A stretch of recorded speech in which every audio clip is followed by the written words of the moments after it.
உங்கள் ஃபேவரட் கார்த்திகை தீபம் சீரியலில் இன்றைக்கி என்ன குட்டி ரிவ்யூ அப்படிங்கிறத நீங்கள் தெரிஞ்சுக்கிறதுக்கு முன்னாடி நம்ம சேனலை மறக்காமல் சப்ஸ்கிரைப் பண்ணிவிடுங்க. பக்கத்தில் பெல் ஐக்கான் வந்துடும், அதையும் ப்ரெஸ் பண்ணிவிடுங்க. வாங்க வீடியோக்குள்ளே போகலாம்.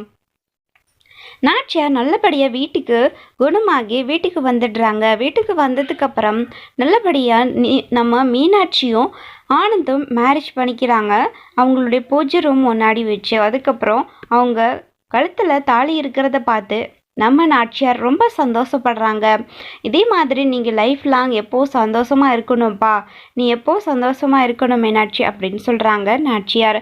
அதுக்கப்புறம் தீபா என்னென்னலாம் பரிகாரம் பண்ணாங்க அதெல்லாம் சொல்லிக்கிட்டு இருக்காங்க.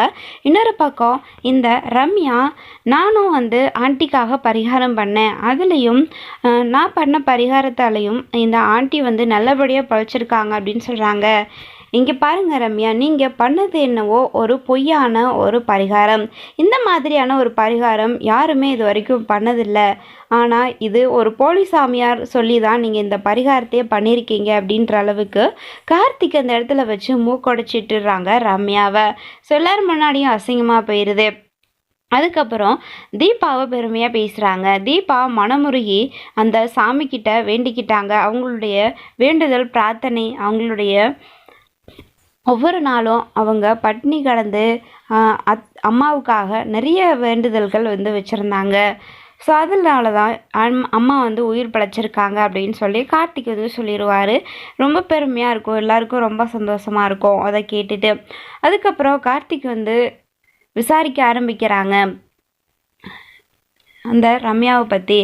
ரம்யா தான் அந்த போலீஸ் சாமியாரையே போலீஸ் சாமியார் உருவாக்கி தீபாவை கொலை பண்ணுற அளவுக்கு போயிருக்காங்க அப்படிங்கிற அளவுக்கு கார்த்திக் ஒரு வழியாக கண்டுபிடிச்சிட்றாரு.